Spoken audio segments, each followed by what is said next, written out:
दोस्तों आज का दिन स्टार्ट होता है यहाँ से। हम लोग जा रहे हैं लाखा मंडल, वो जो कि हमारी नेक्स्ट डेस्टिनेशन है ऑन अवर डे 3। तो यहाँ से लाखा मंडल डिस्टेंस है 49 किलोमीटर। टाइम दिखा रहा है अप्रोक्सीमेट 1.5 घंटा पहुँचने में। तो ये है यूके का स्टेट हाईवे 18। तो यहीं से कल हम लोग टाइगर फॉल्स गए थे। तो यहाँ से आप यू टर्न लेके नीचे चले जाओगे तो टाइगर फॉल की तरफ चला जाएगा, और अगर सीधा जाओगे, देखो अगेन यहाँ पे लाखा मंडल 46 किलोमीटर, वहाँ 49 या 46 किलोमीटर दिखा रखा है। आई डोंट नो किस तरीके से डिस्टेंस कैलकुलेट की हुई है। तो रोड छोटे हैं बट अच्छे हैं, आराम से ड्राइव करके जा सकते हैं।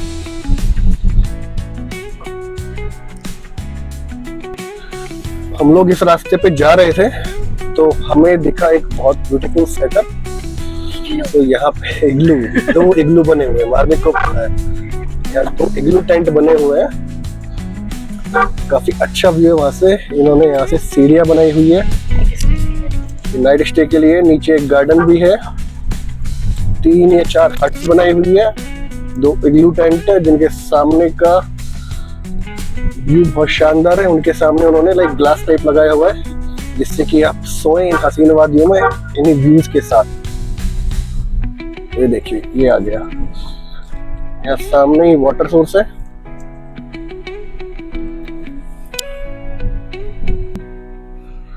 और ये रहे वो 2 इग्लूज, इनके नीचे काफी अच्छा सेटअप है इनका। तो लाखा मंडल दिखा रहा है यहाँ से 15 किलोमीटर। हम यहाँ पर आए हैं, बिल्कुल एकदम डेड एंड जैसा लग रहा है।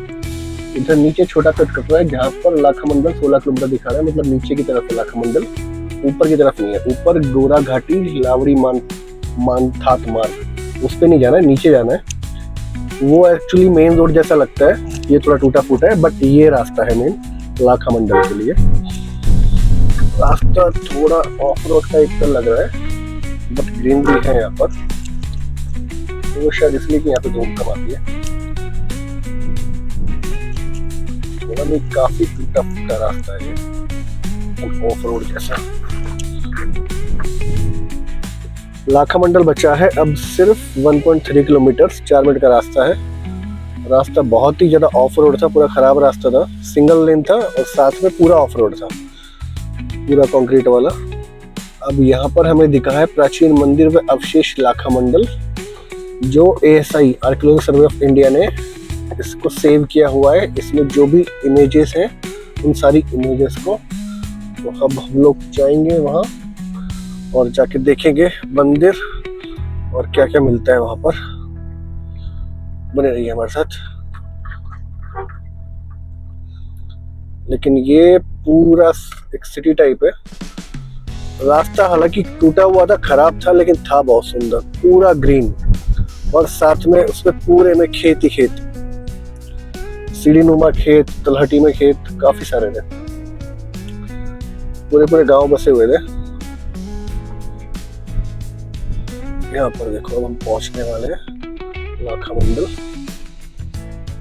टेम्पल। वेलकम टू लाखा मंडल।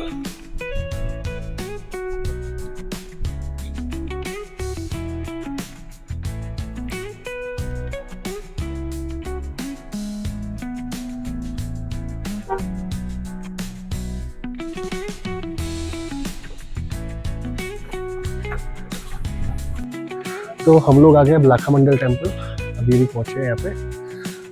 आपको दिखाते हैं आगे से मंदिर आके। यहाँ पे पीछे एक मंदिर है और एक मंदिर आगे है, यहाँ पर बाकी के अवशेष और फोटोज वगैरह है जैसा कि वहाँ पे लिखा हुआ था। आगे चले देखते हैं। तो ये है ASI ने प्रिजर्व करके रखा हुआ है ये सारे शिवलिंग। कहते हैं बहुत सारी नंबर संख्या में यहाँ पर शिवलिंग है। बाकी ये प्राचीन अवशेष अब देखो, आगे भी चलो, आगे भी है। ये सारे यहाँ खुदाई मिले, कहते हैं खुदाई अब बंद कर दी है, इतना खोदते जाएंगे उतने निकलते जाएंगे। यहाँ पे पुराने मंदिर के अवशेष बचे हुए हैं।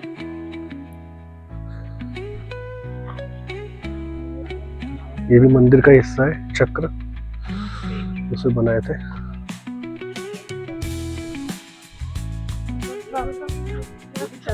जिसका नाम है अरुण शर्मा, ये यहाँ मुख्य पुजारी को देते हैं। तो यहाँ की फुल हिस्ट्री आपको बताएंगे, कैसे मिला था, क्या क्या नहीं।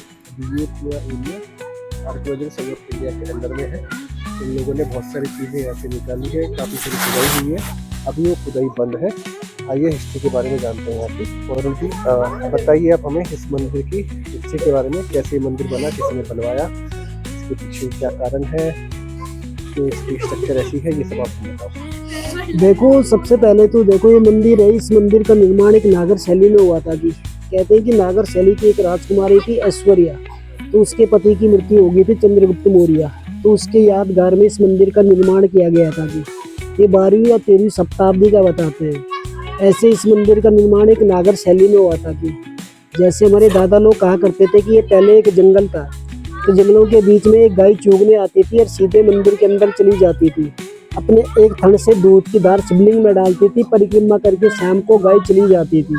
भाई जिनकी वो गाय थी वो परेशान हो गया, उसने सोचा कि हमारी गाय कहाँ जाती है, किसी के खेतों को नुकसान तो नहीं करके लाती है। एक बार गाय का पीछा किया, जैसी गाय मंदिर के अंदर गई उसने देखा कि हमारी गाय ने तो एक देवनगर की खोज की।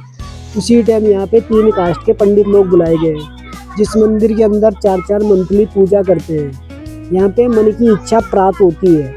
जैसे कोई भी स्त्री हो, उसके कभी बच्चे नहीं हो रहे, वो कभी माँ नहीं बन पा रही है। जब यहाँ पे महाशिवरात्रि होती है तो शिवरात्रि के टाइम पे मंदिर के अंदर एक जोत जल रही है, अखंड जोत। खाली स्त्री उस जोत को बैठ के ओम नमः शिवाय का जप करेगी तो 1 साल के भीतर वो उत्तम पुत्र को जन्म देती है। यहाँ पे 60 या 70 साल की औरत ने भी पुत्र पाने की इच्छा प्राप्त करी है, तभी जाके इस मंदिर का नाम रखा गया मरणेश्वर महादेव। ये आदि केदार है। एक्चुअली इस गांव का नाम पहले लाखामंडली था। इस गांव का नाम पहले मड़ा था। मड़ा का अर्थ हो गया कि जैसे कोई भी आदमी हमारे पट्टी में पहले मृत्यु को प्राप्त होता था, तो आदमी दोबारा सोचता कि आदमी कैसे मरा। तो मंदिर के पीछे 2 द्वार पाले, देव और दानव, तो उसके बीच में पहले मरे हुए आदमी की डेड बॉडी रखी जाती थी।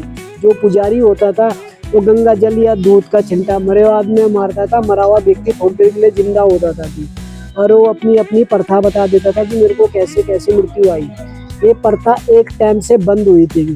कहते हैं कि गांव की एक औरत थी, उसका खाली एक ही लड़का था। जिसी टाइम उसके लड़के की डेथ होगी तो पुजारी द्वारा आमंत्रित दूध या चावल को उस पर छिंटा मारा, थोड़ी देर के लिए जिंदा तो हो गया था।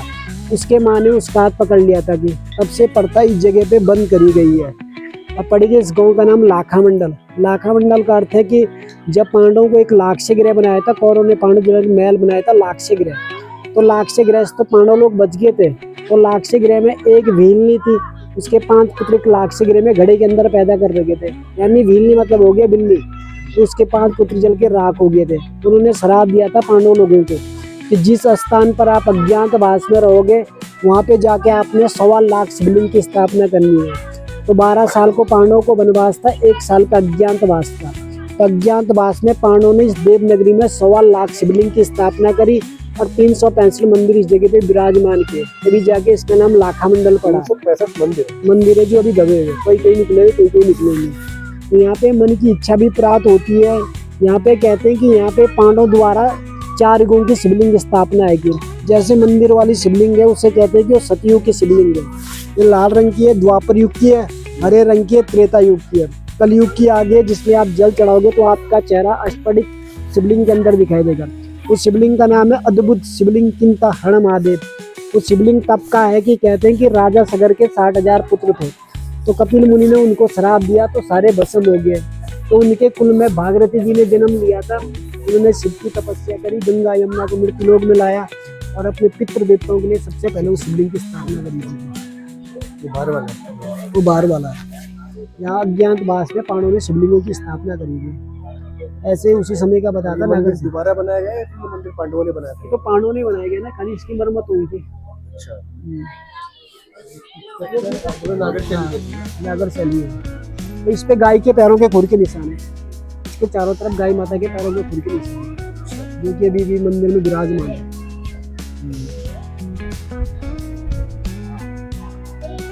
ये सारे ऐसा ही नहीं टूटे हैं। हाँ, ये मंदिर ही के थे, इसी के मंदिर का नहीं खंडित हो गया है पीछे वाला।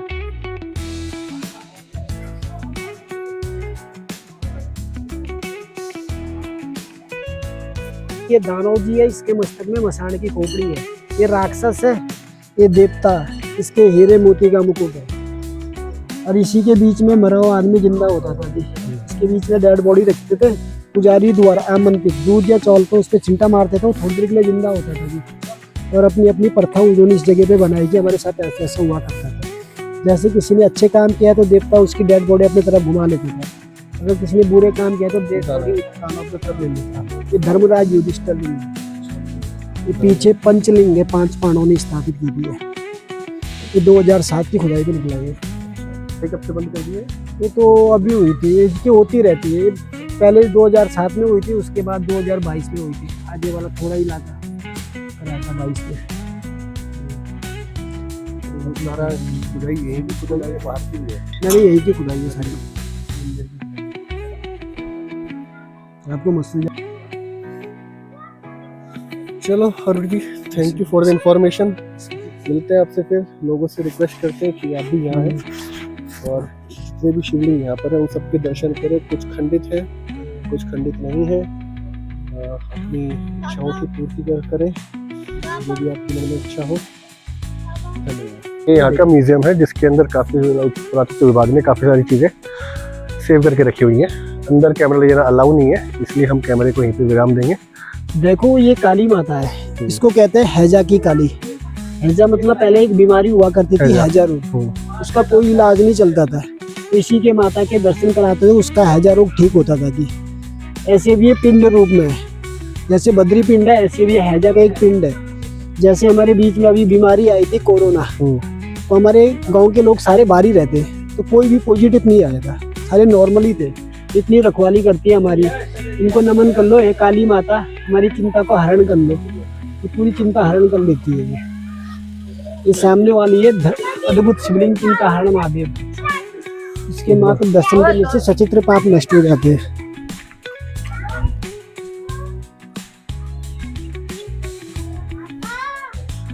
ओम नमः शिवाय, ओम नमः शिवाय।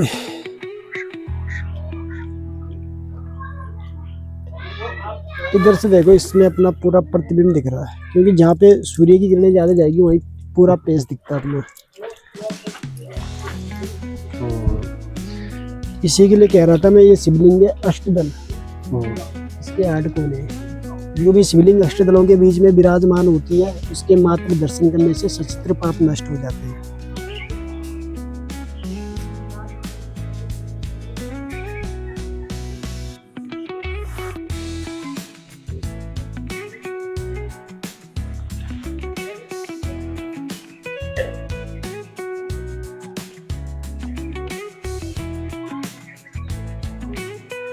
तो गए बाबा केदार के धाम, जो कि यहाँ लाखा मंडल में है।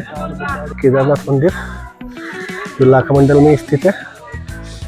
ये भैया के मामा जी यहाँ पे पुजारी है। मंदिर है, अभी इसका रिनोवेशन करवाया पूरे का पूरा, बहुत पुराना मंदिर है। पंडित जी, मैंने 5 केदार के बारे में सुना है, जिनमें से 2 केदार मैंने किए भी है। एक केदारनाथ, एक तुंगनाथ महादेव। बाकी 3 भी मेरे को करने अभी, अच्छा। नेक्स्ट ईयर कर लूंगा। अच्छा, ठीक है। अब यहाँ पर है तो भैया ने बताया कि यहाँ पर भी एक केदार मंदिर। यहाँ पर पहले हमारे बुजुर्ग लोग कहते थे कि बिल महाराज यहाँ से गए केदारनाथ, तब हमें भी नहीं पता। तो महाराज बोले पहले यहाँ थे, उसके बाद केदारनाथ थे। केदारनाथ से पशुपतिनाथ थे। अच्छा। तो अब जब यहाँ से गए तो पहले बेले के रूप में थे महाराज जी। तो उसके पीछे बल भीम पड़ा हुआ था, उसके बल खुश था। तो बोला हुआ किसी ने, बोले इसके अगर इसकी पूंछ पकड़ लें तो आपका कुष्ठ जो है नष्ट हो जाएगा। तो वहाँ गोदा घाटी एक हमारे बगल में, तो वहाँ मेरे भीम ने बोले टांगे ऐसे रख दी। अगर तो बोले महाराज होगा वो नहीं जाएगा, नीचे जाएगा नीचे से। अगर महाराज नहीं होगा तो चला जाएगा। सब भैंसे जो है नीचे जाएंगी। बाकी भैंसे बस चल पड़ी नीचे से, एक नहीं गया।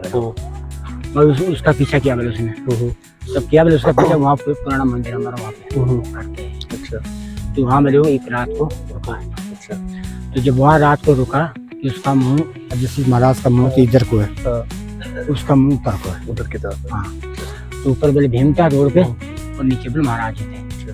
तब उसके बाद जब उसने वहाँ से भगाया फिर ले गए केदारनाथ। अच्छा। तो वहाँ पर उसकी पूंछ पकड़ी वहाँ। तो उसकी जो पूंछ पकड़ी वहाँ पे, तो महाराज उसका पिछला हिस्सा वहाँ पे है, हाँ, और जिससे धड़ आगे वाला धड़ वो पशुपतिनाथ है। तो फिर बाकी जो बोलते हैं कि 5 केदार बने, 5 अलग अलग हिस्से, जैसे तुंगनाथ में भुजाओं की पूजा करी जाती है, तो वो भी क्या छिन्न भिन्न होकर अलग अलग गए थे कैसे? अब क्या पता है, जब अभी तो पता नहीं हमें भी, तो जैसा भी यहाँ था तो यहाँ का मालूम भी, फिर यहाँ से मतलब जब पशुपति केदारनाथ गए तो वहाँ से जो है पहाड़ तोड़ के गए वो। अच्छा, तो ये मंदिर क्या अभी पहले से ही ऐसा है या फिर भी रिनोवेट किया है? नहीं, इसका हमने बाहर से बनाया, बाहर से बाहर से ऊपर से बनाया, बाकी पिछला जो नीचे वाला है घर पे तो ऐसा ऐसा है। वो किसने बनाया? पांडवों ने बनाया था किसने? पता नहीं, अब उसका कोई इसकी कोई ये नहीं है, वो कोई इन्फॉर्मेशन कोई हमारे दादाजी परदादाजी कोई इसकी शक नहीं थी जो कि इसने बनाया। ठीक है, चलो पंडित जी, थैंक यू बताने के लिए। दोस्तों, लाखा मंडल से निकलते ही, लाखा मंडल से थोड़ा सा आगे निकलते हैं मसूरी के रास्ते में फिर पड़ती है प्राचीन गुफा, जहाँ पर पांडवों ने अज्ञातवास के टाइम पे अपने आप को लोगों से छुपाया था। वहाँ वो काफी टाइम तक रहे थे। वहीं पर है स्वयंभू प्राचीन गुप्तेश्वर महादेव, बिकॉज ऐसा कहा जाता है, एक तो गुप्तेश्वर इसलिए क्योंकि यहाँ पर पांडव गुप्त रहे थे, और दूसरा ऐसा कहा जाता है कि शिव जी वहीं पर अपना स्थान विराजित करते हैं जहाँ पर एकांतवास हो। तो अभी हम हैं उस प्राचीन पांडव गुफा के सामने, और वहीं पर स्वयंभू महादेव जी का मंदिर है, गुप्तेश्वर महादेव जी का। तो आइए चलते हैं, हम लोग देखते हैं, उसके दर्शन करते हैं, आपको भी कराते हैं। स्वयंभू श्री गुप्तेश्वर महादेव, पंडित जी ने कहा है झुक के जाना थोड़ा, तो यहाँ से ऊपर जल टपकता है, जैसे अमरनाथ में है अपने आप से शिवलिंग बनता है, उसी तरीके से यहाँ पर अभी भी आप देख सकते हैं। इसको छूना मना है, अंदर आप देख सकते हैं, अंदर नीचे बर्फ अभी भी जमी हुई है।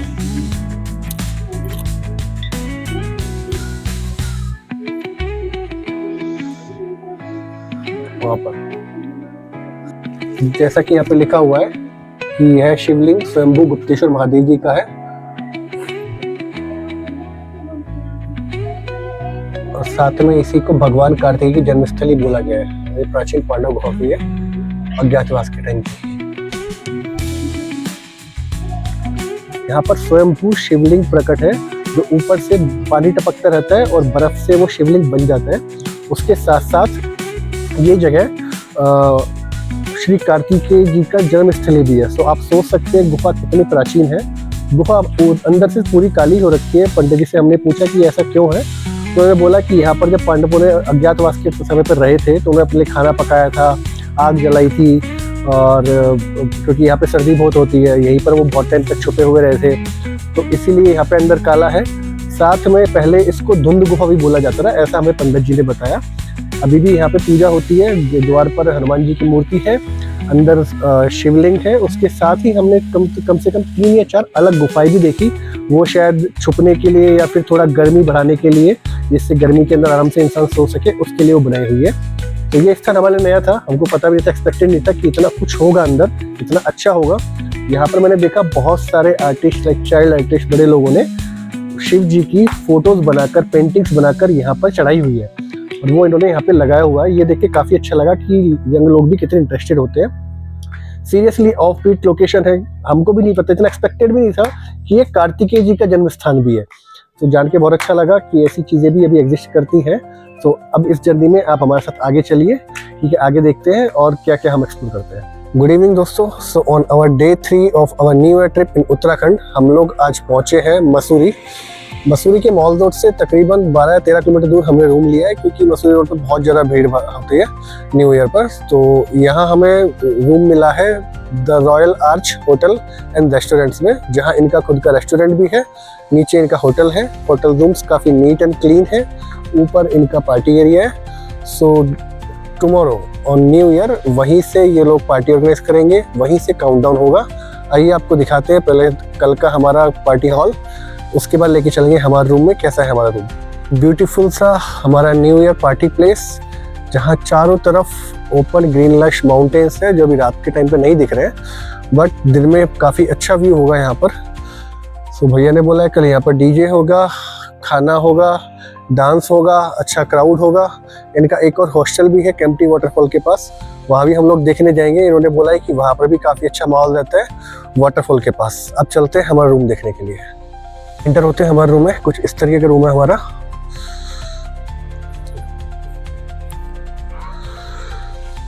ये है हमारा ब्यूटीफुल सा and cosy room. Wooden work काफ़ी अच्छा है। Beddings, bed, everything is neat and clean. Neat and clean toilet.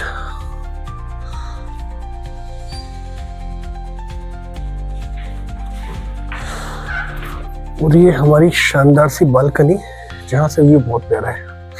हम आराम से अपनी चेयर लेके बैठ सकते हैं, चाय कॉफी का मजा ले सकते हैं। टेबल रखी हुई है, काफी अच्छा है। आप भी ट्राई करें जब भी मसूरी आए। रेट्स रीजनेबल है, अगर हमारा आप रेफरेंस देंगे तो आपको डिस्काउंट भी मिलेगा। Thank you.